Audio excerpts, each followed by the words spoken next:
आज खरोखर आपल्या सगळ्यांकरता हा अत्यंत आनंदाचा सोहळा आहे की जागतिक बुद्धिबळ स्पर्धेमध्ये या ठिकाणी दिव्या देशमुख हिनं भारताची मान उंचावली आहे, भारताचा सन्मान वाढवलेला आहे। आणि खरं म्हणजे दिव्या, तुझ्या विजयाचा 3 प्रकारे मला आनंद झाला।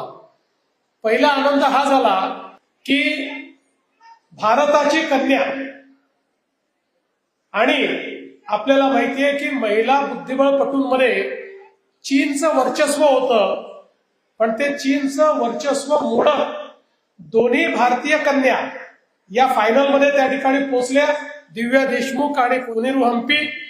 आणि त्या दोघींच्या या खेळामध्ये दिव्याने हा विजय मिळवला, म्हणून एक भारतीय म्हणून मला तुझा खूप मोठा अभिमान आहे।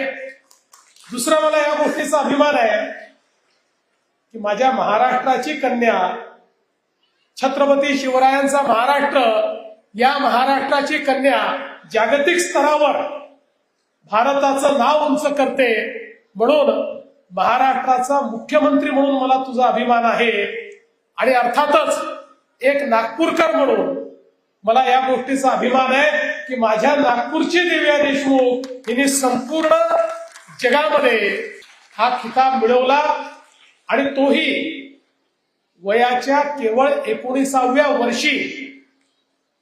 भारताची अशा प्रकारची पहिली विजेती महिलांमधली ही ती झालेली आहे।